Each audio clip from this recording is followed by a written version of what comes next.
Hossain Bangladesh leg স্পিনের যুগের নতুন এক জিন লেগ স্পিনার। তাকে নিয়ে বাংলাদেশ অনেক স্বপ্ন দেখছে। সে লেগ স্পিনার দুর্দান্ত করছে, তার সাথে সাথে সে ছোট ব্যাটিংটাও করতে পারে। সেই কারণে ফ্র্যাঞ্চাইজি ক্রিকেটে তার একটু আলাদাই চাহিদা।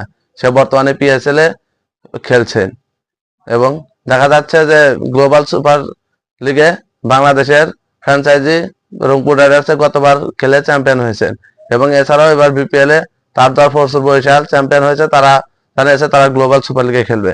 এখন গ্লোবাল সুপার লিগে তো রিশাদ হোসেনকে রংপুরও চাচ্ছে, এমনকি বরিশালও চাচ্ছে। আবার এখন তার এজেন্ট আমাদেরকে কনফার্ম করেছেন যে বিগ ব্যাশ লিগের ফ্র্যাঞ্চাইজি হোবার্ট হারিকেন্স তাকে দলে চাচ্ছে। হোবার্ট হারিকেন্সের কোচ রিকি পয়েন্টিং চাচ্ছে যে রিশাদ যেন তাদের দলের হয়ে খেলে। এখন দেখা যাক রিশাদ কোন দলকে বেছে নেয় গ্লোবাল সুপার লিগ খেলার জন্য। আপনাদের কি মনে হচ্ছে যে কোন দলে খেলবে? আপনাদের মতামত কমেন্ট বক্সে জানান যে কোন দলে খেলবে রিশাদ হোসেন। ধন্যবাদ সবাইকে ভিডিওটা দেখার জন্য। ভিডিওটা ভালো লাগলে লাইক করুন, শেয়ার করুন, চ্যানেলটি সাবস্ক্রাইব করুন।